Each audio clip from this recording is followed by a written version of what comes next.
Hello everyone, Radhe Radhe. मैं उमा अपने YouTube परिवार को प्रणाम करती हूँ। स्वागत है आप सभी का मेरे यूट्यूब चैनल उमा की दुनिया में। आ चुकी हूँ एक नए वीडियो के साथ, नई शुरुआत, नई कोशिश। समय है सुबह का। सुबह के सारे काम हो चुके थे और खाना की शुरुआत कर दी थी। खाने में आज बनाने जा रही थी करेले, दाल और रोटी। चावल नहीं बनाऊँगी, तो आज करेले भरवा नहीं बनाऊँगी, कट करके बनाती हूँ क्योंकि समय कम था और खाना जल्दी से बनाना था। और उसके बाद पराठा सुबह बना दिया था, दलिया भी बन चुकी थी, तो बच्चों ने खा लिया था। और जिस दिन सुबह समय से सारे काम हो जाते हैं, उस दिन फिर दोपहर के काम भी समय से हो जाते हैं। और जिस दिन सुबह लेट, उस दिन दोपहर में भी आफत आ जाती है। तो ये देखिए, कढ़ाई मैंने चढ़ा दी थी। सिंपल जीरा हींग से तड़का लगा के हल्दी, धनिया, भुना हुआ मसाला सभी कुछ डाल के और करेला को बनाऊंगी। और भरवा वाला मसाला भी थोड़ा सा रखा है, उसको भी डाल दूंगी। उससे टेस्ट भरवा के जैसा ही आ जाता है। और ज़्यादा तेल में फ्राई कर दो तो और भी ज़्यादा अच्छा टेस्ट आ जाता है, लेकिन ज़्यादा तेल में फ्राई मैं नहीं कर रही थी। बस ऐसे ही हल्का सा बस पका के और हल्का सा थोड़ा सा फ्राई हो जाए।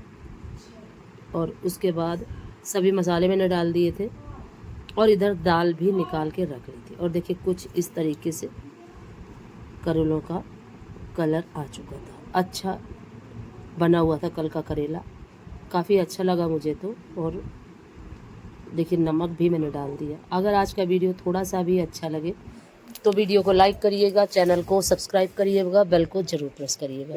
एक प्यारे से कमेंट के साथ अपना प्यार आशीर्वाद मुझे ज़रूर दीजिएगा।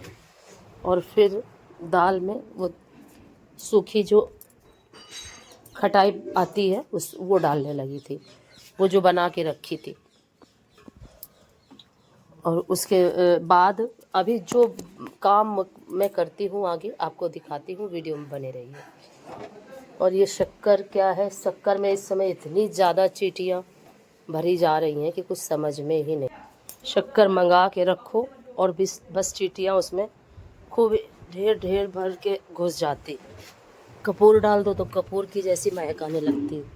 इसी वजह से कपूर नहीं डाला था और इसी वजह से अभी फिर से शक्कर मंगवानी पड़ी।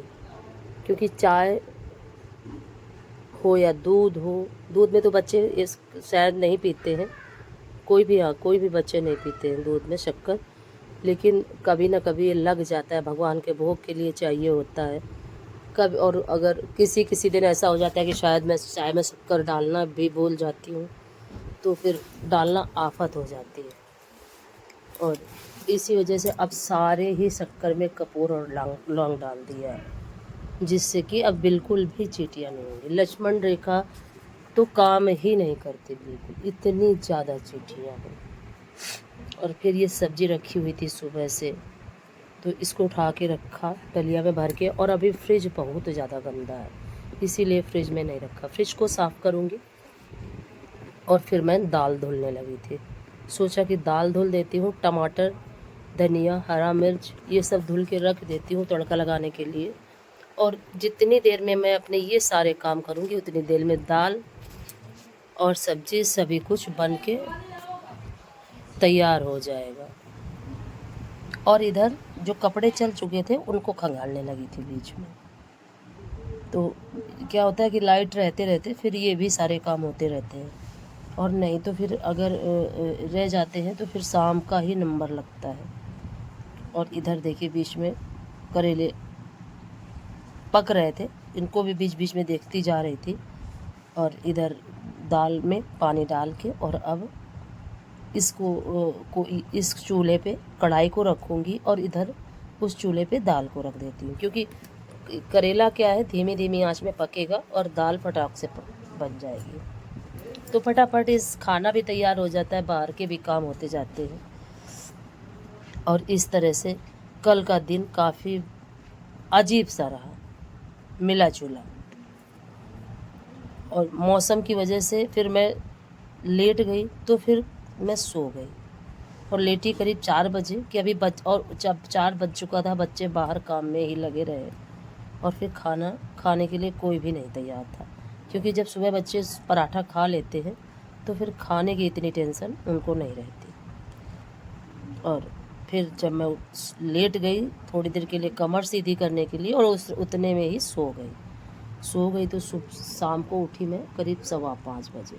घड़ी देखा तो 5:15, और काम देखा तो सारा वैसा का वैसा ही बच्चों का चल रहा था जिस तरह से छोड़ा था, और मेरी समझ में नहीं आ रहा था कि अब क्या किया जाए। फिर मैंने थोड़ी सी रोटियां सेकी चाय बनाने के बाद और रख दी कि जो बच्चे खाएंगे तो खा लेंगे, नहीं तो फिर उसके बाद दिया बाती करने के बाद फिर बनाऊंगी रोटियां। फिर आके देखिए फ्रिज को साफ़ करना था, क्योंकि फ्रिज में रखनी थी मुझे सब्जी, और बहुत ज़्यादा गंदा हो जाता है। दरवाजे की वजह से इतना ज़्यादा पानी अंदर ही भर जाता है, और अगर दरवाज़ा अच्छे से बंद हो तो इस तरह से नहीं, फिर पीछे से पानी निकलता है, तो काफ़ी मुश्किल है। लेकिन ये है कि सब्जी वगैरह रखने का काम अच्छे से चल रहा है, कोई दिक्कत नहीं है। सिर्फ दरवाजे की वजह से ही फ्रिज ख़राब हो चुका है पूरी तरीके से। और फिर उसके बाद कोई भी वीडियो नहीं बनाया, फिर सीधे शाम के समय ही थोड़ा वीडियो बना पाई। और इस तरह से जब मौसम अच्छा नहीं होता है तो शरीर में एक आलस जैसा रहता है, और उस आलस की वजह से बस ये लगा करता है, जैसे इस तरह का मौसम होता है तो ये लगा करता है कि बस थोड़ी देर के लिए लेट जाओ, और वही मेरे लिए दिक्कत हो जाती है, क्योंकि फिर लेटना सारे काम, और फिर कपड़े फैलाना मैं भूल गई, वो वैसे के वैसे ही मशीन में भरे रहे। फिर ये देखिए जो कपड़े फैले हुए थे उनको हटा के तख्त के ऊपर रखा, और अब मुझे सारे कपड़े फैलाने थे, क्योंकि उनको भी सुखाना काफ़ी ज़रूरी है, और अगर एक टाइम भी कपड़े नहीं सूखते हैं तो फिर काफ़ी दिक्कत हो जाती है। और इस तरीके से सारे कपड़े यहीं एक एक करके फैलाती हूँ, जिससे कि सारे कपड़े सूख जाएं। कोशिश यही रहती है कि सारे, वैसे सूख सभी जाते हैं, कभी कभी ऐसा होता है कि जो चड्डी वगैरह होती है वो नहीं सूखती, तो फिर उनको पलटना पड़ता है। जो मोटे कपड़े होते हैं उनको ही सुखाने में दिक्कत होती है। और फिर सारे कपड़े जो निकाल के रखे हुए थे तह करने के लिए, उनको तह किया। और अब जो सबसे बड़ा काम था मेरा, वो अभी मुझे करना था, बाकी था। सबसे बड़ा काम था इस अलमारी के सारे कपड़ों को व्यवस्थित तरीके से रखना।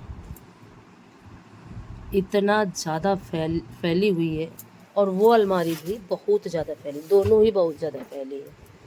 बस इनको एक क्रम से एक एक साफ़ करूँगी, और तभी ये साफ़ हो पाएंगी, और थोड़े दिन के लिए ये रहेगा, राहत रहेगी। और ये सारे कपड़े इनको उठा के फिर रखूँगी। पहले सारा सफाई किया, अब इनको एक एक करके यहीं पे रख देती हूँ। और चाहे जितना रखूँ अच्छे से, लेकिन वो थोड़े समय बाद वैसे का वैसा ही सारा सामान फैल जाता है। और जो अंगोछे वगैरह हैं तो वो सारे अलग रख देती हूँ, जिससे कि उनको मिल जाए। लेकिन वो 1-2-4 दिन तो वैसे का वैसा सामान रहेगा, और 2-4 दिन बाद फिर वो एक एक इस तरीके से फैल जाते हैं कि कुछ समझ में ही नहीं आता, कि जब हमें ज़रूरत होती है तब हमें ये अंगोछे नहीं मिलते हैं। और मैं इनको इसी तरीके से एक के ऊपर एक करके व्यवस्थित तरीके से रख लेती हूँ, लेकिन फिर ये अपने आप थोड़े दिन बाद इधर का उधर बस बच्चे फेंक देते हैं। फाइनली सारी अलमारी को व्यवस्थित कर दिया था। ये कुछ टेडी बियर है, कहीं रखने की जगह तो है नहीं हमारे पास, इसीलिए इस अलमारी में रख देती हूँ। 2-4 तो ख़राब हो गए, लेकिन जो भी हैं इनको उठा के ऐसे ही रख देती हूँ। और ये जो धोतियाँ हैं ये बच्चों की पूजा करने वाली हैं, और ये धुली हुई नहीं है, ये कोरी ही रहती है, तो तीनों के लिए अलग अलग है। इनको रख देती हूँ, जब बच्चे पूजा करते हैं तो अपना निकाल के यहीं से पहन लेते हैं। वो रख दिया था। अब बारी थी बच्चों के डेली वाले कपड़ों को व्यवस्थित तरीके से रखना, क्योंकि कितना भी व्यवस्थित तरीके से रखो उनका काम है फैलाना। कुछ मुझे कूड़ा जैसा दिखाई दे रहा था झोले के अंदर, क्योंकि छत से कुछ ना कुछ तो कूड़ा गिरता ही रहता है। तो मैंने सोचा कि सारे ही कपड़े निकाल के और इनको तह करके और फिर अच्छे से रख देती हूँ, क्योंकि बच्चे एक निकालते हैं 2 फैलाते हैं। इस तरीके से बच्चों का काम होता है। और बारिश के समय में क्या होता है कि 1-2 फिनाइल की गोलियां इसमें डाल देती हूँ, तो जैसे ही पलटा वैसे ही वो गोलियां नीचे गिर गई। वही मैं देखने लगी थी। अब ये सारे कपड़े इसी में अच्छे से रख देती हूँ। और कुल मिला के हमारे जीवन का सिर्फ एक ही मकसद होता है, कर्म, और कर्म ही हमारी पूजा है, और जिससे हम निरंतर हमें करना चाहिए, और हम करते भी हैं। अपने अपने तरीके से सभी अपने कामों को व्यवस्थित करते हैं। हाँ, सफलता असफलता ये तो ईश्वर के हाथ में है। किसे क्या मिलता है इस संसार में, किसे क्या नहीं मिलता इस दुनिया में, वो तो अपने अपने प्रारब्ध हैं, अपने अपने कर्म हैं। और उसके बाद अब बचे हुए थे, बर्तन लगाना था अभी मुझे, और रसोई साफ़ करनी थी। इतना सब करते करते 11:30 बज चुका था।